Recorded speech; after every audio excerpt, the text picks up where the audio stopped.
आप कर सकते हैं ऊपर नीचे दाएं बाएं सेंटर में, जो भी अलाइनमेंट उस सेल के अंदर आपने करनी है तो आराम से हो सकती है। रैप टेक्स्ट की ऑप्शन जो हमने वहां पे शॉर्टकट में की थी या मेन्यू में की थी, तो यहाँ पे भी मौजूद है।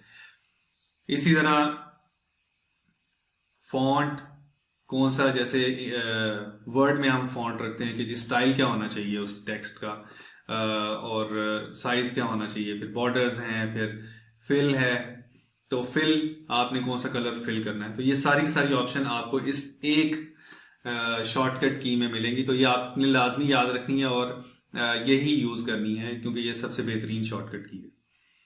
इसके अलावा अगर आपका डेटा ऐसा है जैसे यही वाला डेटा था और इसको आपने एडिट करना है, वो हम बात कर चुके हैं F2 प्रेस करके, पिछली वीडियो में हमने बात की थी कि F2 प्रेस करें तो उसके अंदर आप चले जाएंगे और एडिट कर सकेंगे।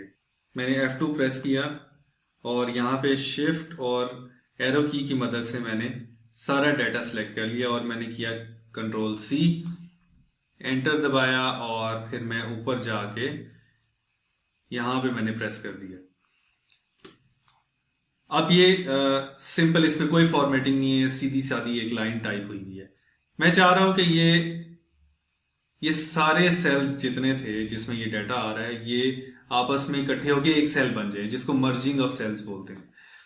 तो ये भी किया जा सकता है। इसको यहाँ पे, ये नॉर्मली जब आप रिपोर्ट बना रहे होते हैं तो उसकी हेडिंग के लिए इस तरह का काम किया जाता है। जैसे हमने पहली एक्सेल रिपोर्ट बनाई थी तो उसकी जो ऊपर हेडिंग हमने रखी थी यूनिवर्सिटी का नाम और वो क्या था, नंबर्स वगैरह, तो उसको जितना नीचे टेबल का साइज है उतना साइज रखने के लिए आप ऊपर सारे सेल सेलेक्ट करें और फिर यहाँ पे जो मर्ज एंड सेंटर है इसको क्लिक कर दें। तो इस वक्त ये सारा का सारा एक सेल के अंदर आ गया।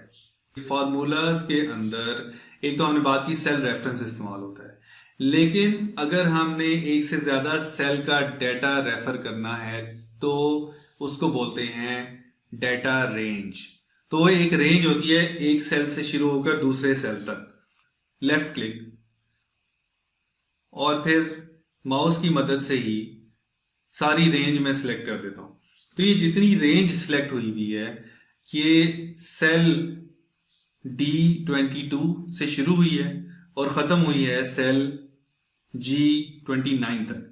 तो ये पूरी एक रेंज है। अगर आप किसी फॉर्मूला में इस रेंज का जिक्र करेंगे तो ये सारे के सारे सेल्स उठाएगा। उसमें ये G22 भी आ रहा होगा, उसमें ये D29 भी आ रहा होगा, तो ये सारे सेल्स उस रेंज के अंदर उठेंगे। इस रेंज को लिखने के लिए क्या होता है, D22 और एक दरमियान में एक कॉलन आएगा, फुल कॉलन, और G29।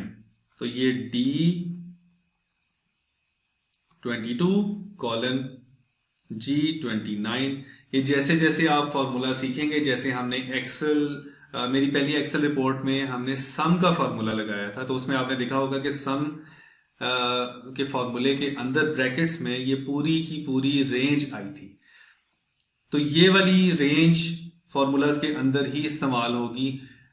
तो शीट और पेज के बारे में एक चीज रह गई है, वो ये है कि अगर आपने एक शीट पे काम कर लिया है और उसमें थोड़ी बहुत तब्दीली करके एक और उसी तरह की शीट बनानी है, तो ये बहुत मुश्किल काम है अगर आपको दोबारा से वो सारी मेहनत करनी पड़े।